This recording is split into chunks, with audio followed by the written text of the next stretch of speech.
करके आज आप प्रेस कॉन्फ्रेंस कर रहे हैं, क्या है पूरा मामला और क्या चाहते हैं आप? देखिए, आज हम लोग SC/ST वर्गीकरण का जो पूरे देश के अंदर वर्तमान में सबसे बड़ा मुद्दा चल रहा है और जो वर्तमान सरकार की जो गंदी मानसिकता के चलते हुए माननीय सुप्रीम कोर्ट में जो डिसीजन लिया गया है, और ये डिसीजन इसलिए लिया गया है कि सरकार के द्वारा हमारे पक्ष को मजबूती से सुप्रीम कोर्ट में नहीं रखा गया और यहाँ पर SC/ST वर्ग को भाई से लड़ने का काम जिस प्रकार से बीजेपी सरकार कर रही है, तो ये इसका पर्दाफाश करने के लिए आज दिल्ली में आप सभी सम्मानित मीडिया बंधुओं से रूबरू होना हमने उचित समझा। और हम ये कहना चाहते हैं कि जिस प्रकार से सरकार के द्वारा ये सुप्रीम कोर्ट के द्वारा कहलवाया गया कि SC/ST वर्ग का हम लोग वर्गीकरण करेंगे, हम ये पूछना चाहते हैं कि वो जो क्रिमिनल लेयर की बात कर रहे हैं वो कौन सा क्रिमिनल लेयर है। हम ये जानना चाहते हैं सरकार से कि कौन सी क्रिमिनल लेयर की बात कर रही है वो, कि यदि 1000 में से SC/ST का बच्चा कोई मेहनत और मजदूरी करके शिक्षित बन जाता है, वो बड़ी कुर्सी पर पहुंच जाता है, तो ये सरकार के पेट में दर्द क्यों हो रहा है। हम ये पूछना चाहते हैं सरकार से कौन सी क्रिमिनल लेयर की बात सरकार करना चाहती है। तो इसलिए सरकार की जो मंशा है भाई को आपस में लड़ाने का जो प्रयास किया जा रहा है, ये बिल्कुल भी सफल नहीं होगा। और दूसरी बात यह कि आज भी देश को 75 साल से ज्यादा आजाद हुए हो गए, लेकिन आज भी SC/ST जो वर्ग है वो उसकी जिंदगी आज वो बद से बदतर जी रहा है। आज भी वो सफाई करते हुए गटर में दम घुटने से मरने के लिए मजबूर है। क्यों?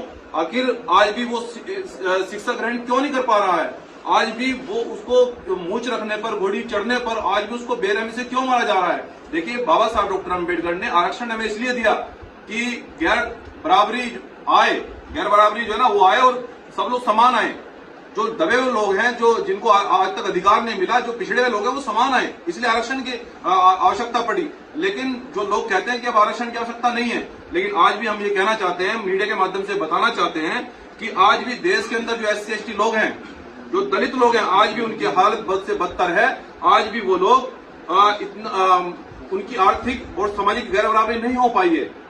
और हम ये कहना चाहते हैं कि जो देश के अंदर जो IAS PCS लोग हैं, कुछ लोगों का अपर कास्ट के लोगों का मानना यह है कि अगर क्या SC/ST में गरीब लोग हैं, हम इसमें भी स्पष्टीकरण देना चाहते हैं। हो सकता है अपर कास्ट में भी गरीब हो सकते हैं, लेकिन आरक्षण का मतलब केवल आर्थिक उन्नति नहीं है।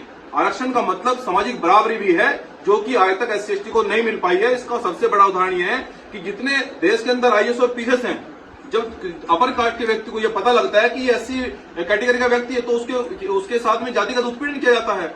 आज कोई व्यक्ति हेड कांस्टेबल या हेड मास्टर के पद पर तैनात होता था, वो रिटायर भी उसी पद पर हो रहा है, तो कहां आरक्षण दिया जा रहा है? हम ये कहना चाहते हैं सरकार से कि अगर SC/ST का वर्गीकरण होगा तो आप लोग जो अपर कास्ट के लोग हैं, आप उसका वर्गीकरण क्यों नहीं कर पा रहे हैं? आप हमें बताइए कि SC/ST के जज सुप्रीम कोर्ट में कितने हैं? आप ये बताइए कि जितने भी हाई कोर्ट हैं सभी प्रदेशों के, जिला न्यायालय है, उसमें SC/ST के लोग कितने तैनात हैं? हम सरकार से डिमांड करते हैं इसको सार्वजनिक किया जाए। और जितनी भी देश के सभी प्रदेशों में IAS और PCS की सीटें हैं, कि वो कितनी है, SC/ST के लोग उनकी कितनी सीटें उन्होंने दी है, इसकी रिपोर्ट सार्वजनिक करें। और जो आजकल खासकर हमारे देश के अंदर क्या हो रहा है कि हमारे वाल्मीकि भाई को भड़काने का प्रयास किया जा रहा है। हम ये पूछना चाहते हैं कि जो लोग इनको प्राइवेट ठेके पर जो हमारे लोगों से मजदूरी करवा रहे हैं, जो सफाई करवाते हैं, आज तक ये सरकार उनको सरकारी नहीं कर पाई, परमानेंट नहीं कर पाई, और ये आज हमारे अधिकार देने की बात कर रहे हैं। मैं अपने बहुजन समाज के लोगों से कहना चाहता हूं बड़ी जिम्मेदारी के साथ में कि इन बहरूपियों से हमें गुमराह नहीं होना है। ये वही लोग हैं जिन्होंने आज से कुछ साल पहले SC/ST में बदलाव किया था और हमारे अधिकारों का हनन करने का प्रयास किया था। लेकिन इस बार भी हम लोग संवैधानिक रूप से एकत्रित होंगे, अपनी डिमांड को सरकार के सामने रखेंगे। तो इसलिए सम्मानित साथियों, और हम ये भी कहना चाहते हैं कि जिस प्रकार से आज भी देश के अंदर SC/ST का जो आर्थिक और सामाजिक जो व्यवस्था है अपर कास्ट में, और देश के जो पूंजीपति लोग हैं, देश के कुछ ही पूंजीपति लोगों के हाथों में सभी उद्योग दे रखे हैं, सभी धंधे उनके हाथों में दे रखे हैं। क्या SC/ST के लोग धंधे करने की, उनको उद्योग करने की उनको अधिकार नहीं है?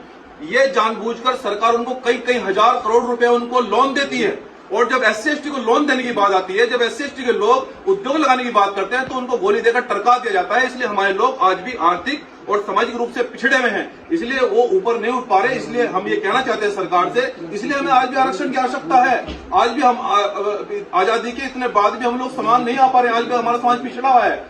और हम ये कहना चाहते हैं कि आने वाले समय में जिस प्रकार से अभी 21 अगस्त का जो आंदोलन चल रहा है उसका भी हम लोग एक स्पष्टीकरण देना चाहते हैं कि जैसे कि 2 अप्रैल को भारत बंद हुआ था, इस बार हम लोग आंदोलन थोड़ा हटकर करेंगे, क्योंकि इस बार हम लोग सभी चीजों पर, क्योंकि ये देश हमारा है, जनता हमारी है, सरकार हम लोग चुनते हैं, देश को रत्ती भर भी नुकसान न हो, किसी भाई को, किसी व्यापारी को, किसी आने जाने वाले रोड पर व्यक्ति को कहीं एम्बुलेंस न रुके। तो 21 अगस्त को जो हमारा आंदोलन होगा, मैं उसकी जानकारी देना चाहता हूं आप सम्मानित मीडिया बंधुओं को। साथियों, सबसे पहले तो कहना चाहता हूं कि केवल ये SC/ST की लड़ाई नहीं है, क्योंकि अधिकारियों की लड़ाई में कोई जाति और धर्म नहीं होता है। इस लड़ाई में सभी जातियों का, सभी धर्मों का सम्मान है, मजदूर किसान लोगों का सबका सम्मान है। ये लड़ाई अधिकारों की है और अधिकारी की लड़ाई में नौता नहीं भेजा जाता, जिसको दर्द होता है वो जरूर आता है। इसलिए हम ये कहना चाहते हैं कि ये स्पष्ट कर दें कि ये लड़ाई केवल SC/ST के लोग नहीं लड़ रहे हैं। 21 अगस्त को सभी जाति, सभी वर्गों के लोग इस लड़ाई को मजबूती से लड़ेंगे और सभी प्रदेशों के सभी मुख्यालयों पर हम शांतिप्रिय ढंग से ज्ञापन देंगे।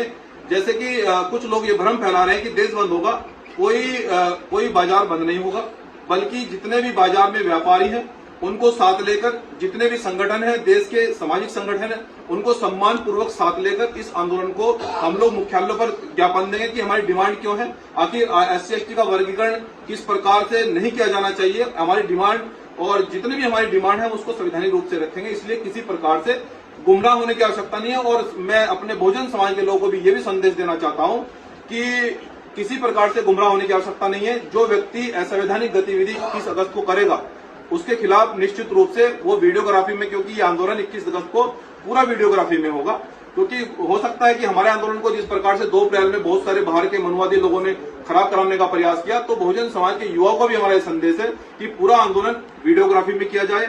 और यदि प्रशासनिक अधिकारी कोई हमारे आंदोलन को मिसगाइड करता है या जानबूझकर असंवैधानिक गतिविधियां पैदा करता है, ऐसी विद्रोह की स्थिति पैदा करता है, तो उसकी भी पूरी वीडियोग्राफी की जाए, क्योंकि उसके लिए सुप्रीम कोर्ट में एक बड़ा पैनल बनाया गया है। और आरक्षण पर हम एक बात और कहना चाहते हैं कि आज भी ऐसा क्यों हो रहा है कि एक पूंजीपति के घर में अगर एक बच्चा पैदा होता है, अगर अडानी अंबानी जैसे परिवार में एक बच्चा पैदा होता है, तो उसकी फोटो अखबार में छपती है राजा के रूप में।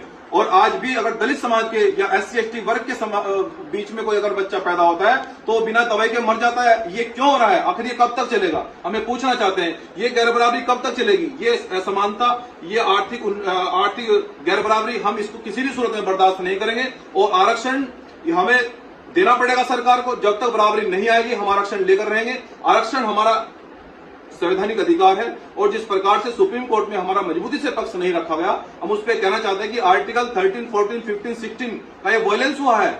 ये जानबूझकर वायलेंस कराया गया सरकार ने। और मैं खासकर अपने SC/ST भाइयों से कहना चाहता हूं कि जो लोग हमें हमारी कुर्सियों को पूरा नहीं कर पाए, जो लोग हमारे प्राइवेट कर्मचारियों को सरकारी नौकरी नहीं दे पाए, जिन लोगों ने हमारा आरक्षण को समाप्त कर दिया, क्या हम ऐसे लोगों से उम्मीद करेंगे? तो हम अपने SC/ST वर्ग के लोगों से भी कहना चाहते हैं कि इनके चक्कर में बिल्कुल आने की आवश्यकता नहीं है। हमें इसको पढ़ना पड़ेगा, आरक्षण की SC/ST आरक्षण क्या है, इसको किस प्रकार से लागू होना है ये। लेकिन इसके बावजूद भी हम सभी बहुजन समाज के लोगों को 21 अगस्त को सरकार से ये अपील करनी है कि सरकार सुप्रीम कोर्ट में SC/ST जज हमारे क्यों नहीं है, इसका डाटा सार्वजनिक करे। सभी प्रदेशों में हमारे IAS PCS लोग क्यों नहीं है, इसका डाटा सार्वजनिक करेगा। और नहीं है SC/ST के लोग हमारे क्यों नहीं बिठाए गए? आप कौन सी क्रिमिनल की बात कर रहे हैं? जो बच्चा मेहनत करके हमारा कुर्सी पर बैठ जाता है, आप उसको क्रिमिनल बता रहे हैं? जो व्यक्ति 1000 व्यक्ति में से 2-4 लोग हमारे कुर्सी पर बैठे हैं, तो सरकार के पेट में दर्द क्यों हो रहा है? उसको क्रिमिनल बता रहे हैं। अगर क्रिमिनल की बात करें तो मान्यवर हम ये कहना चाहते हैं सरकार से, अपर कास्ट के लोगों को क्रिमिनल देखा जाए कि वो क्या एक परिवार से हमने देखा है कि 10-10 जज है सर। एक परिवार से 10 जज कहां से? वो कौन सी किताब पढ़ रहे हैं?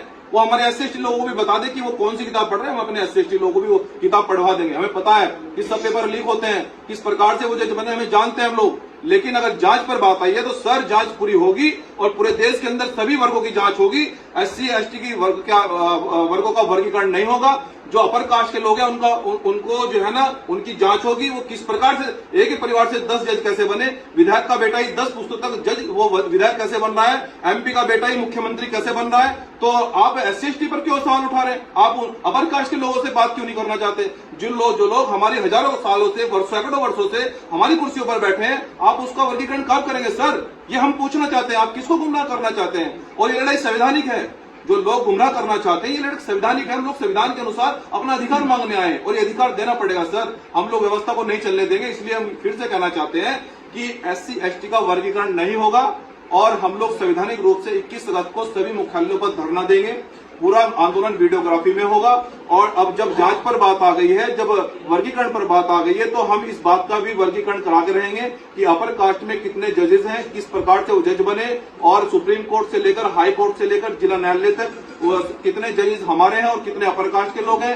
सभी को कुर्सी पर अपर कास्ट के लोगों क्यों बिठाया जा रहा है? क्या SC ST के लोगों मादा नहीं रखते कुर्सी पर बैठने की? क्या उनमें हौसला नहीं है? क्या वो शिक्षित नहीं हो पा रहे हैं? और जिस प्रकार से SC ST की शिक्षा को खत्म कर दिया गया है सर, ये आर्टिकल 15 में हमारा फंडामेंटल राइट्स है, ये अधिकार है हमारा। इस शिक्षा के अधिकार को क्यों छीना जा रहा है? बाबा साहब ने कहा था कि जो पढ़ेगा वो बढ़ेगा, लेकिन हमारी पढ़ाई रोक दी गई। इसलिए बहुजन समाज SC ST के लोग नहीं बढ़ पा रहे हैं। इसलिए हमें शिक्षा दी जाए जीरो बैलेंस पर, जो संविधान में हमारे लिए बाबा साहब डॉक्टर अम्बेडकर ने सुरक्षित लिखा है। अगर हमें शिक्षा नहीं मिलेगी तो हम आने वाले समय में विश्वविद्यालयों में भी धरने प्रदर्शन करेंगे, व्यवस्था को नहीं चलने देंगे। इसलिए अब अगर वर्गीकरण होगा तो अपर कास्ट का होगा, SC ST का वर्गीकरण नहीं होगा। और बाकी हमारे सुप्रीम कोर्ट के वकील हैं, मैं एडवोकेट महमूद प्राचा जी, क्योंकि लीगल रूप से भी हमने इस आंदोलन की भूमिका बनाई है, तो वो भी आपको जानकारी देंगे। महमूद प्राचा जी।